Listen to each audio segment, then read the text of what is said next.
Good afternoon and welcome to St Peter's Church, Conisbrough on this beautiful sunny December afternoon. The history of Conisbrough is intertwined with the history of Christianity in this area. The preaching cross I have at the side of me is dated from around 400 AD. At this time, Aurelius Ambrosius was a Roman Christian left behind after the Romans left Britain for good. And it is this preaching cross that was the focal point of their meetings, other than we know that they met, people from the village here, right here on this spot, met with Roman Christians down at the River Don, where there was a ford across the Don. In 1982, a survey by South Yorkshire County Council acknowledged that this church was built around 740–750 AD. Since that time, we've had information coming through other archaeologists that it was more likely to have been built around 680 AD. And an evidence of that is the masonry behind me, which is probably from around 680 to 683. One archaeologist put it to us that the masonry above here was built actually by the same hands that built a church at Monk Wearmouth in Sunderland, which is dated by the Venerable Bede as being built in 673 AD. So it's very unlikely that the same builders could build Monk Wearmouth in 673 and then build this in 740. They would need to be about 120 years old, not logical. So we think that the age of 680 AD is far more likely. A second person, an archaeologist, looked at this masonry above and said straight away that that is no later than 680 AD. These two individuals never met each other, and they came around 2 years apart. So I think that we can assume that they know what they're talking about and that the masonry is actually from 680, 683 AD. The Saxon church, as built, was entered through a doorway that was in this position. The arch has been expanded later after a new doorway was built. The entrance came through into an entrance porch there. It wasn't called a tower at that time, it was an entrance porch that then led into the nave. These stones are key to dating this church. They are identical in size and the way they've been laid to those laid at the Bishop's Church in Monk Wearmouth, Sunderland, as I've recently mentioned here. The side alternate is that they're laid on a side vertically rather than flat as would be normal practice. This stone on the same southwest corner of the nave has grooves in it where, when it was an external wall up to 1200 AD, the villagers had been sharpening implements or weapons in the stone. The Saxon nave, as built, was 44 feet long and 18 feet wide. It has two high windows at either side of the nave, which are now infilled, and centrally on each side was a small window which gave access to the porticus on the north side and the south side. These were two-storey buildings, and on the north side, which we can see the window here infilled, was occupied by the priest in charge of the church, and he could get his head through the thickness of the wall to be able to see who was coming into church. This lintel and the infilled doorway below it show where the access was into a lateral chamber that was just outside the nave from the porticus down to the corner of the church. The chancel, as built, by the Saxons was a very small one and a very small entrance arch, and that was later doubled to twice its size, and this archway expanded and a large arch put in its place to allow access, viewing access right through the chancel. The enlargement to the chancel and the chancel arch was done in 1050 AD.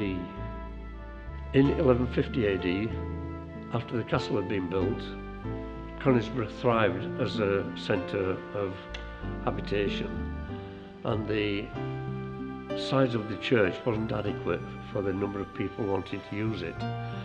So internal alterations were made to accommodate more people. And the first two arches here behind me were installed in 1150. In 1175, only 25 years after the first two arches had been installed, the population had grown so much that the church needed expanding yet again. This time, the north porticus was done away with completely, and the line of the lateral chamber extended right through to the back of the entrance porch, forming a narrow aisle, and this was facilitated by a third arch being added. This third arch is now sat on a capital which almost certainly came from the Roman villa. If we have looked at it closely, it has a Roman soldier defaced by the iconoclasts of the 16th century, but it has a Roman soldier there depicted with a leather pleated skirt. The Roman soldier here with the leather skirt and his arms outstretched, his head, the face was knocked off by the iconoclasts. There shall be, as this one has on the far corner, there shall be no graven image was their statement, and unfortunately it has been defaced in that way. And here we notice that the soldier's arm appears to be being swallowed by a serpent. Archaeologists are particularly interested in this frieze. You see wave patterns, and that is taken to depict the English Channel as the Roman soldiers crossed over to invade Britain in the first place. Many of the pews in this church are by Robert Thompson, the mouse man of Kilburn, and every piece of his work has a mouse carved out of the solid wood. The round Saxon arches, as used on the north wall, were superseded by the Norman pointed arches on the south wall. The height of the nave was increased in 1200 from the bottom of these existing windows today to the top of those existing windows in 1475, when the church was remodelled, giving it the perpendicular look which was prevalent at that time. The height of the roof was raised a further 3 feet. In 1325, the last of the porticus was demolished and the wall behind me was rebuilt wider right to the corner of the pulpit. Recycled from the old lateral chamber are an aubrey and a piscina or bowl. The aubrey was for storing the communion vessels and the piscina for washing them out after the use. The castle was only under siege once. That was when Lancaster got huffy about the Yorkists kidnapping his wife. The church was under siege once when the De Vesey brothers set about the King's bailiff when he came to collect his taxes from the church. They had the advantage of having a bar to go across the doorway and draw a bar out right across the doorway and lock it in a pocket at this side to hold the doors firmly shut. A spiral staircase was added in 1475 to give access to the bell tower and to the roof. In 1475, the chancel, having been square since 1050, was now extended to twice its length, including the stonework to the east window, but it would have been plain leaded glass at that time, not the stained patterned glass you see today. The easternmost beam of the nave is from the roof of 1200 AD and reused in this position in 1475 when the walls were raised yet again. In 1475, at the same time as this massive restoration and extension of the church, a vestry was built out on the north side here, and this was the priest's access into the vestry. It would appear that we had 4-foot high priests at the time, but that's not so. The remainder of the doorway is buried as these floors have been raised, because there are many ancient burials inside the church, and the soil got raised and raised until it put this doorway out of proportion. But in 1866, the vestry was wiped away completely, and these are the only two signs of it right now. This was the priest's window, which was there for the same reason as the higher one in the nave, where the priest could look out to see who's come to the communion table. This hagioscope was cut through the solid walls in 1200 AD to allow people who were sat in the far corner of the church to see the priest at the communion table while we had a square chancel.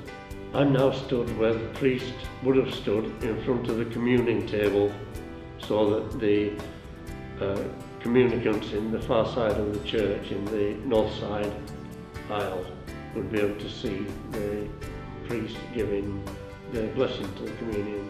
When the first two arches were installed in 1150, a third arch was installed in this direction at 90 degrees to the other two, that brought an arch over to support the east side of the north porticus. In 1866, the narrow north aisle was extended out to twice its width, incorporating all the masonry from the narrow aisle, and that included two 13th century windows towards the west end of this aisle. The 1866 narrow aisle was demolished and the stonework brought out to widen the north aisle to twice its width, incorporating the stonework from the original windows of the 12th century. And inside the windows are the ancient glasses depicting Joseph, Noah and Jacob. And the other window behind me has also got depictions of characters from the Old Testament. This brass plaque lists the protagonists who were responsible for the work done to this area of the church, the widening of the aisle, etc. in 1866. This brought great consternation from both the village and archaeologists around the world. That once was beautiful was now bland and insipid. These are the words of the report in the London Times. There was a pamphlet printed that was attributed to Northern Vandals, and this again laid scorn on the work that had been done to this church.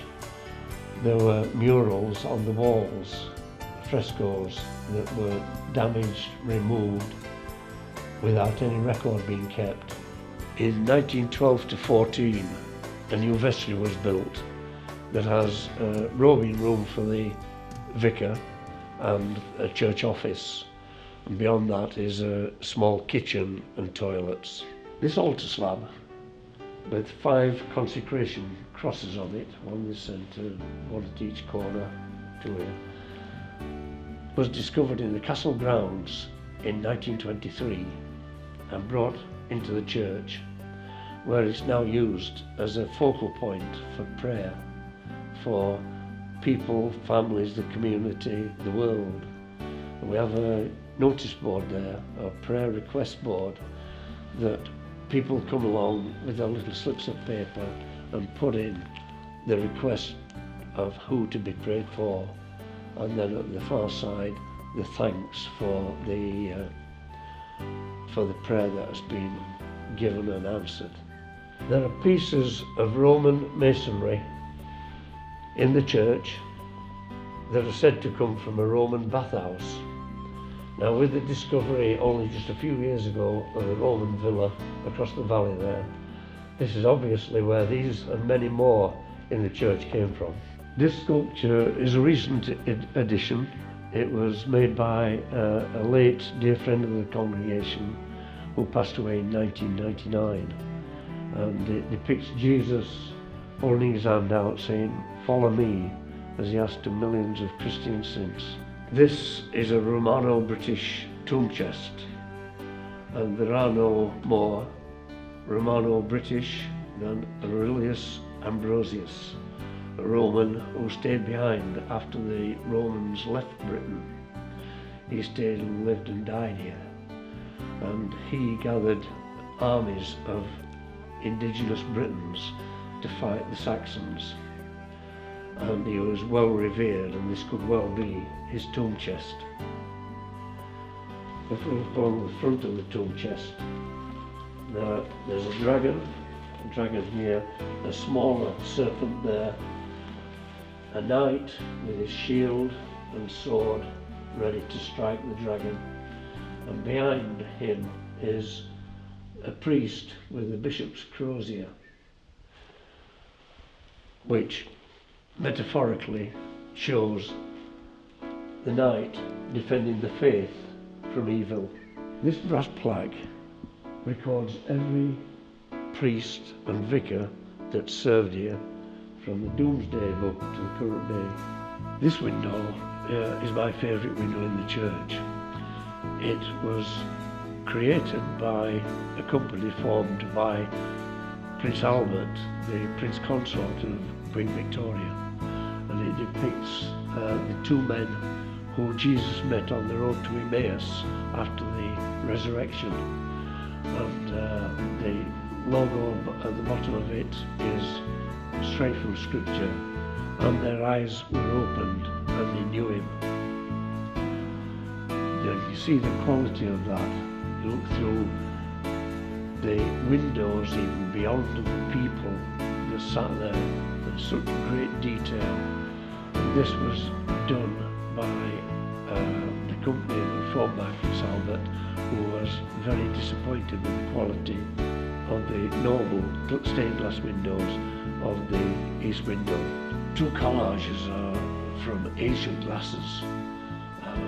In the left window we see a depiction of the Virgin Mary in mourning at the very foot of the cross. On this side we have an Armenian bishop named St. Blaise, and he was sainted for the way he died, in that his body was raked with a wool rake to fetch the flesh off his back before he was beheaded. You see his mitre of the bishop and the bishop's crozier. This is a Romano-British carving which is dated around 400 AD. But what would a solid stone carving be of any use to the native Britons outside? They were living in woodruts at the time. So the only logical explanation is that this carving again came from the Roman villa across the valley. I hope you've enjoyed this brief history of our wonderful church, a testament to God and to the people who over the centuries have maintained it as a place of worship, peace and tranquility. We invite you to come and join us in the awe that is the history of this wonderful church. And moreover, we would invite you to come to any church services that we have. But more, come and join us in worshipping the one true God, Father, Son and Holy Spirit. Goodbye and thank you.